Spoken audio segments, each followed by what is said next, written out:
Hello everyone and welcome to a super quick little video marketing Q&A session live. I'm going to answer a question that popped up actually in a webinar that I did earlier a couple of weeks back. The questioner simply asked, how do you test video content before investing all the time and effort into making the videos? So I'm going to give you here, look, 3 ways to test your video content ideas. Really good kind of basic ways that you can sense check and work out which topics are going to land well, and and which topics are going to be good for you to create effective videos around.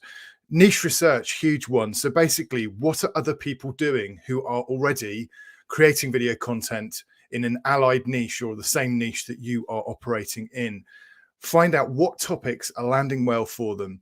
I'm going to show you how you can do this really simply in a second. So stick around for this. Also, the second thing you want to be doing is keyword research. You may have heard this banded around, in different quarters, but it is even in video terms. I mean, a lot of the time you hear about it in terms of SEO, search engine optimization, when you're wanting, to optimize your website and such like. However, it's such a critical thing as well when it comes to video marketing and creating videos and actually video titles and things like that. You can use YouTube and Google to find out what people are actually searching for. And this is one of the key things when you're creating video content, if you want it to be super effective and really resonate with people, and for them to find it useful. If you're targeting a specific audience, and you need to understand what those people are looking for.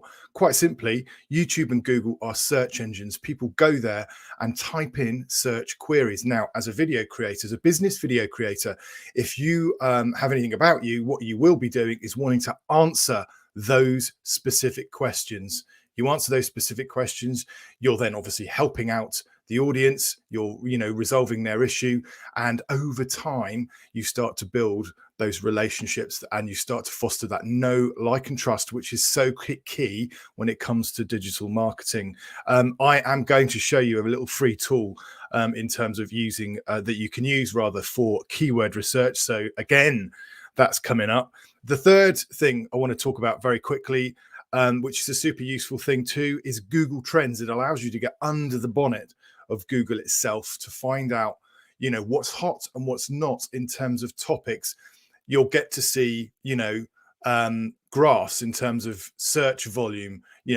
Is the niche, is there something that's trending in your topic area, in your niche, that you can jump on? And if there is something that's hot now, is it, has it peaked? If it has peaked, then maybe you don't want to spend hours and hours on creating a series of videos if it's on the downward trend. Do you see what I mean? So first of all, how do you know which videos are popular? Quite simply, you go to YouTube, which is obviously the second largest website in the world. It's owned by Google. It is a search engine. It's not a social platform. So people are going there to resolve their issues. So I've just simply typed in up there, how to complete A. And then what you'll notice at the bottom there is that it's starting to auto-complete. Now, those are actual searches that people are making in real time. So guess what? If you're looking for topic ideas for videos, start there. Start creating videos around those search queries, because then you're starting to answer specific questions that people are actually asking rather. So that is a top tip.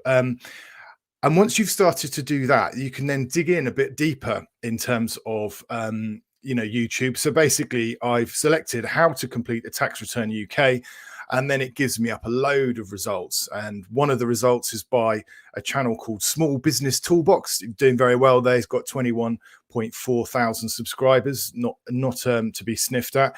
What you need to do then is to work out, for this guy, obviously he's doing very well, he's got a load of subscribers, but how do you know what their most popular videos are? Quite simply, you click on the videos tab there, and then that will give you kind of a grid, if you like, of all of these videos that he's uploaded.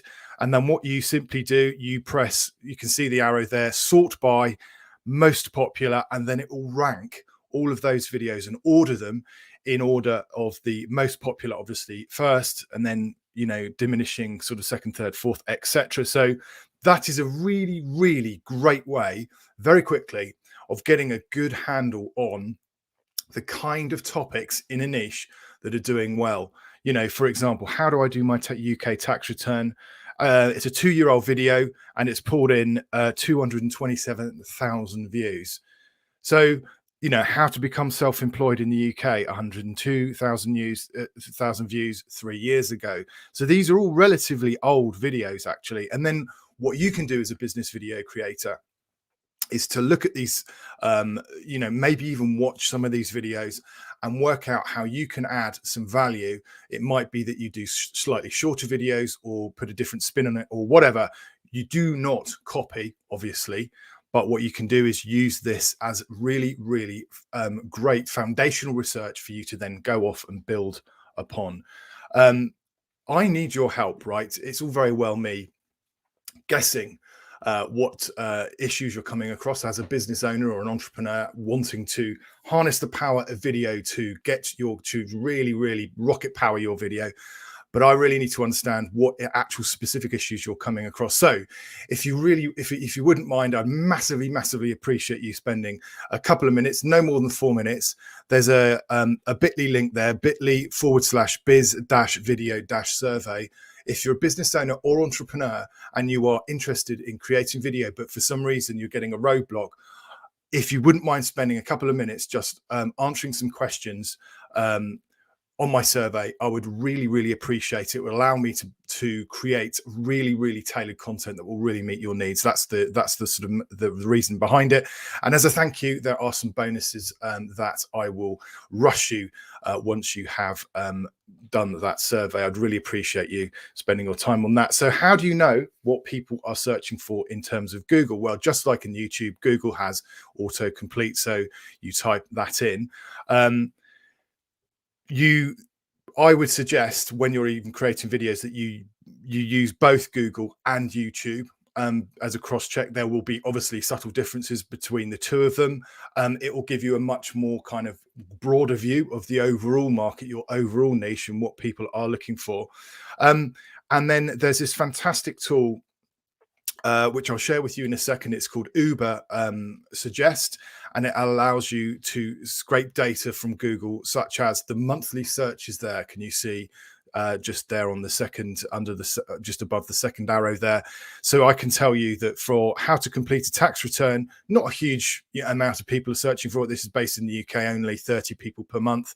What's interesting though is the CPC there, the cost per click, $6. So people are paying to get advertising on this particular search term. Now that shows commercial intent, which then would indicate that it's a worthwhile search phrase to target. If there's commercial intent, that will indicate that it's worthwhile targeting if people are wanting to advertise against it. The other place that you can look as well in terms of looking at Google's normal search returns for topic ideas, obviously at the top here, when it's auto completing, but also look at the slightly underneath that, you obviously get the people also ask questions. Again, how to fill in a tax return, how to do self-assessment tax return. All these are brilliant ideas. They're, again, actual searches, actual questions people are typing into that search engine. So you've guessed it, absolutely answer those questions. The link for the URL rather for the Uber Suggest tool, which is free, absolutely brilliant tool. There it is there. I'd suggest you take a screen grab of it now, or have a look at this on a replay in a second, and then do the screen grab then. The second thing you obviously want to do is keep an eye out for what's coming around the corner in terms of trends. And this is where Google Trends is brilliant, comes into its own. There's the URL there. Again, it's a free tool that Google offer. It's a really, really good way of keeping ahead of the trends, like I said, and spotting things that may be kicking off in the near future that you can create video content around, and then it may enable you to then ride that wave. So it allows you to keep an eye basically on the latest stories and insights. And is there a way that you can tap into a trending topic that's related to your niche? Google Trends will help you in that search. You want to obviously balance topicality with longevity. What that means is basically, look at the graph here. This is for fidget spinners. What you ideally want to avoid is that massive peak and then they fall off and no one cares about them again. Because obviously, you know, videos take time and money to create. What you don't want to be doing is investing all that time, love, and attention in making some great videos, and then suddenly in a month's time, no one cares about that search term or that topic area that you've created loads of content around. Ideally, you want something that's on the up or kind of bumbling along at a sort of regular sort of level. You obviously don't want to go for something that is on the downward trajectory at all. If you tap into a trend and you surf that wave, it's a brilliant way of getting lots of eyes onto your videos. And obviously, if you're creating videos and then you've got things like URLs or calls to action in your videos, you can then use that momentum to drive traffic to your websites, to your sales pages, or whatever it is that you're wanting to do. However, if you have a few videos that pop off because they're on a trending topic, which would be fantastic, you need to make sure though that when people get to wherever you're sending them, that there's content that is going to keep them there on your website, or the web, that's, if you're sending people to sales pages, that the sales pages are really tuned well so they will convert. It's no good sending people into a system that fundamentally is broken. If you've not got a sales funnel set up, then set that up first and then start driving traffic to it rather than doing it around the other way. Listen, I hope this has been really, really useful. Another quick shout out for that URL for the video survey. I'd really, really welcome your input on it. Have a fantastic day. I hope you got loads of value from this. Let me know what you think in the comments below. Take care and see you soon. Cheerio. Bye-bye.